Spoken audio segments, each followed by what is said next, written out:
So we're going to cover the transformative process of forgiveness.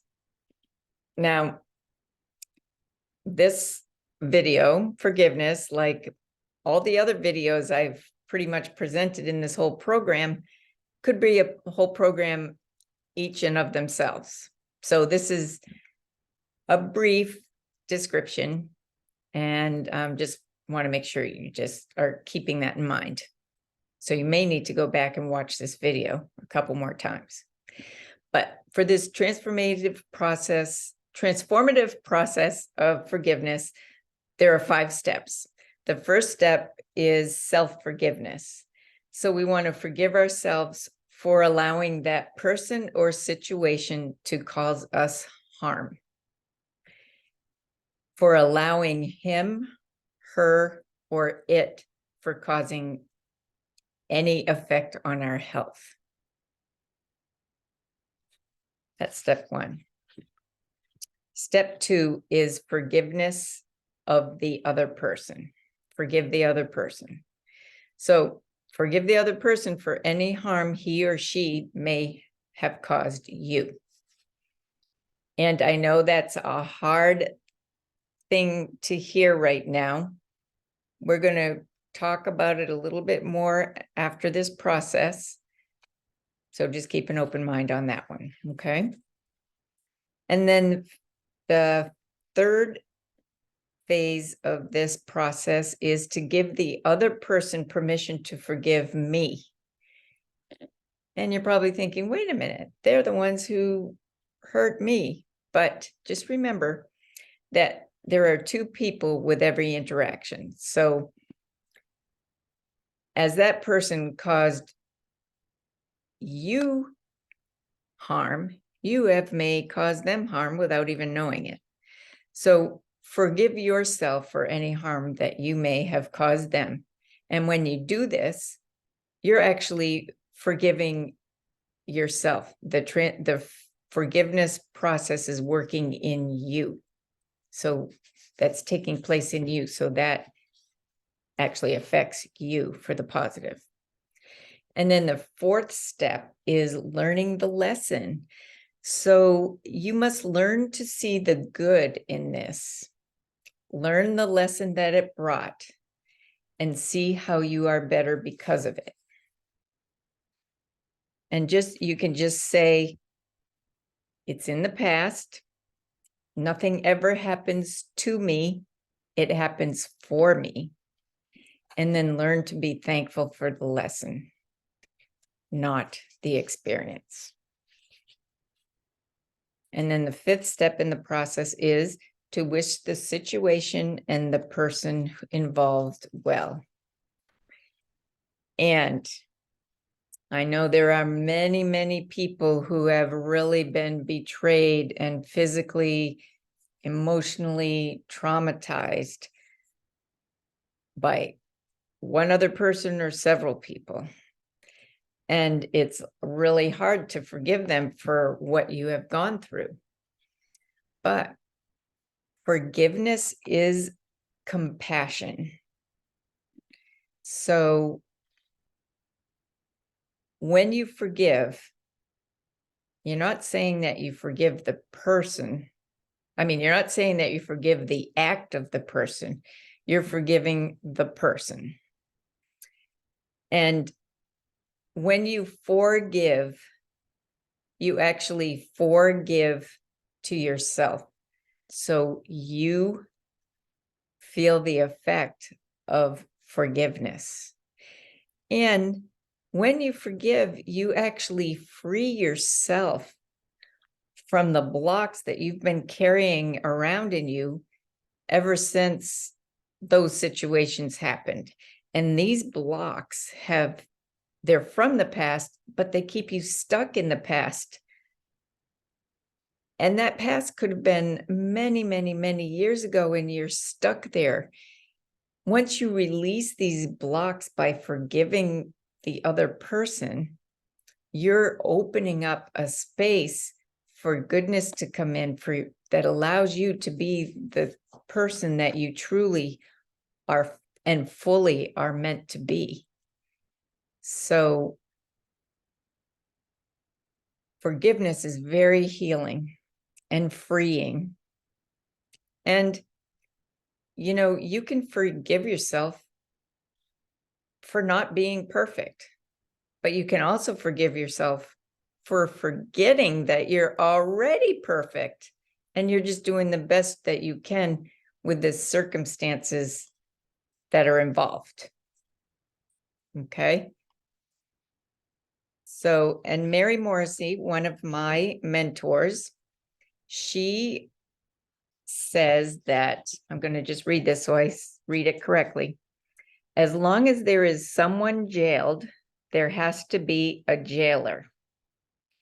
Forgiveness frees the one being jailed, but most importantly, it frees the jailer to a life of greater freedom, fullness, and joy. Because if there's somebody that we know or our subconscious knows that we need to forgive, that means we are the jailer and we're actually keeping ourselves jailed. So until we release that person from the harm that they caused us, we can't be released ourselves.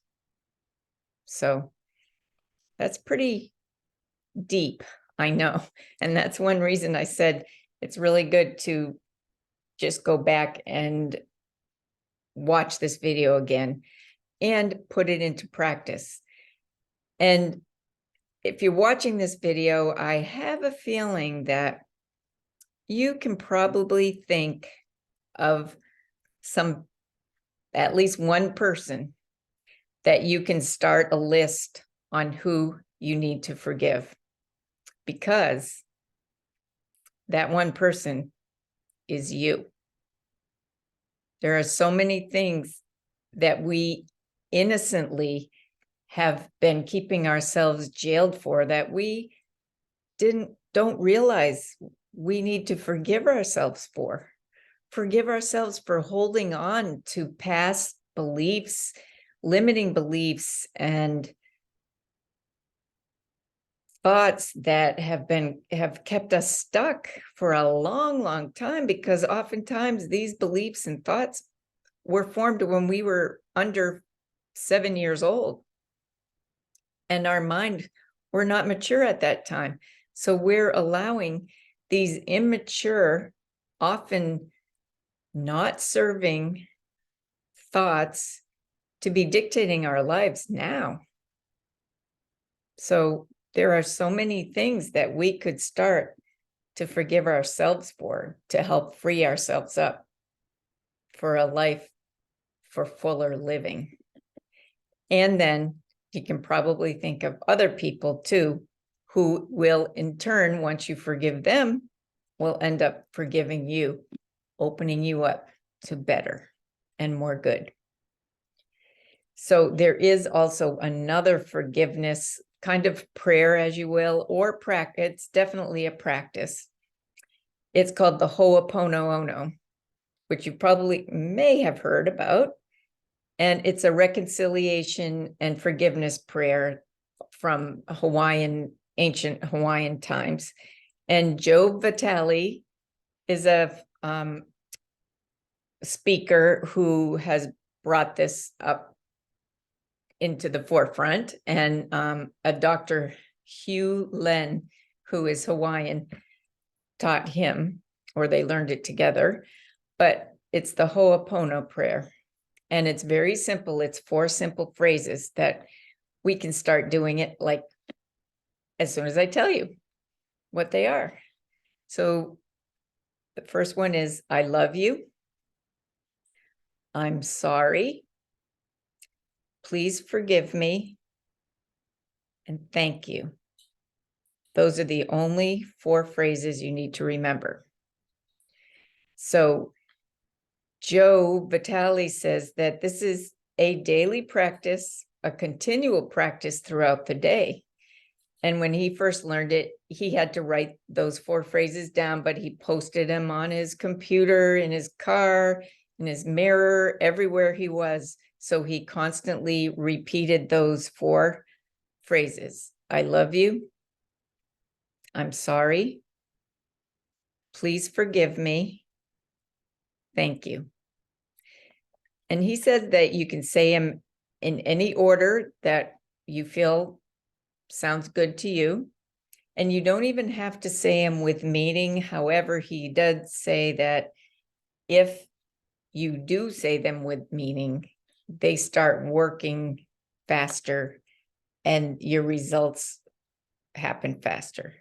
So say those phrases with sincerity and with meaning, like you were going to say it to somebody that you did love, like maybe to yourself.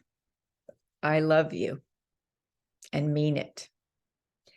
I'm sorry, and mean it.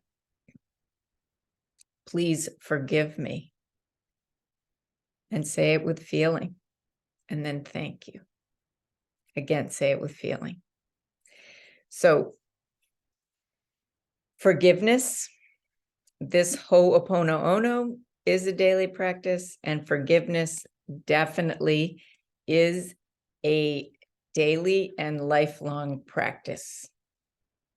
So we can start hopefully putting those into practice for our own benefit. That is the whole reason you do this work, is mostly for your benefit, but you will benefit the whole world actually when you do this. So I hope you found this helpful, and we'll look forward to seeing you next week. Thank you very much. We'll see you soon.